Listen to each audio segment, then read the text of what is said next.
Area 51 हमेशा से ही चर्चा का विषय रहा है। कोई कहता है यहाँ एलियन बेस है तो कोई इसे स्पेसक्राफ्ट से जोड़ता है। लेकिन हकीकत में यहाँ क्या है, ये कोई नहीं जानता। यहाँ किसी को भी जाने की परमिशन नहीं है। जगह जगह वार्निंग बोर्ड्स लगे हैं और सिक्योरिटी भी काफी टाइट है। यहाँ तक कहा जाता है कि अगर कोई इस एरिया में जबरन घुसने की कोशिश करता है तो अंजाम बहुत बुरा होगा, जान भी जा सकती है। सबसे पहले तो आपको बता दें कि area 51 secret US air force military institution है, जो अमेरिका के निवादा में लास वेगास से 135 किलोमीटर दूर स्थित है। ये रहस्यमयी जगह रेगिस्तान के बीचों बीच है, जहां आम इंसानों की एंट्री बैन है।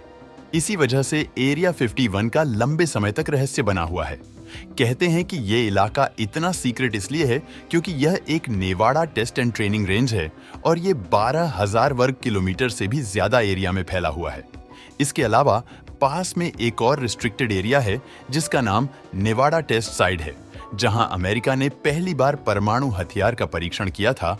पत्रकार एनी जैक्सबैन ने अपनी किताब में एरिया 51 सीक्रेट मिलिट्री बेस से जुड़े चीजों के बारे में बताया है।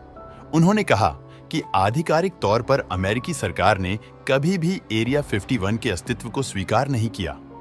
आगे किताब में लिखा कि इस इलाके की गोपनीयता एलियन के कारण नहीं, बल्कि गुप्त परमाणु परीक्षण और हथियारों के विकास में इसकी भागीदारी से थी।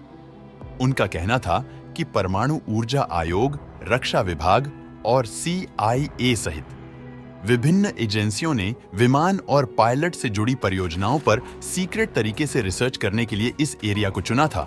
उनमें से एक ऑपरेशन प्लम्बम था।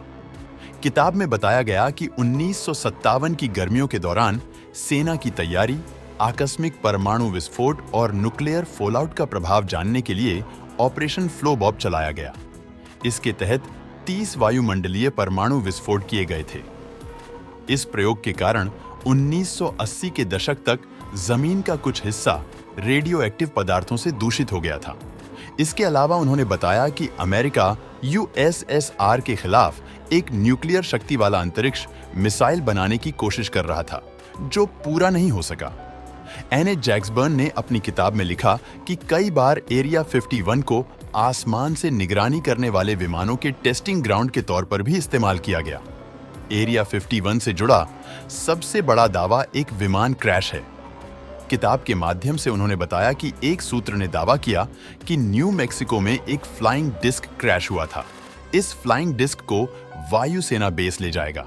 बाद में उस मलबे को 1951 में यहां लाया गया, जिसके कारण इस जगह को एरिया 51 नाम दिया गया। चलिए आपको थोड़ा और डिटेल में बताते हैं। एरिया 51 को हवाई जहाज की टेस्टिंग करने के लिए चुना गया था। 1950 में यहां मुख्य रूप से जासूसी विमानों का परीक्षण किया जाता था। 1954 में अमेरिकी राष्ट्रपति ने एक ऐसी गुप्त जगह की डिमांड की थी जो हाई एटीट्यूड पर हो। दरअसल वो ऐसे जासूसी विमान बनाना चाहते थे जो सोवियत यूनियन के परमाणु हथियारों की गहराई से छानबीन कर सके। इस काम के लिए उन्होंने 2 CIA के अधिकारियों को ऐसी जगह की खोज करने के लिए भेजा जिसे आज हम एरिया 51 कहते हैं। बताते हैं कि जब सोवियत सरकार ने 1949 में अपना पहला परमाणु परीक्षण किया था तो उसकी भनक अमेरिका तक को नहीं लगी थी। उस वक्त अमेरिका के लिए यह पता लगाना काफी मुश्किल था, क्योंकि उनके पास किसी तरह की कोई टेक्नोलॉजी नहीं थी।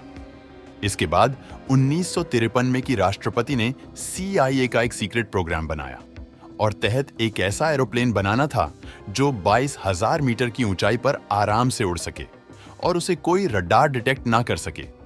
साथ ही विमान 4800 किलोमीटर तक उड़ सकता हो और वो भी बिना फ्यूल के। इसके ऊपर 300 किलो के कैमरे भी सेट किए जाए। इस प्लेन का नाम था U-2 स्पाई प्लेन। ये अमेरिका का पहला स्पाई प्लेन था। इस प्लेन की मदद से अमेरिका गैर कानूनी तरीके से कई सालों तक सोवियत यूनियन पर नजर रखने लगा।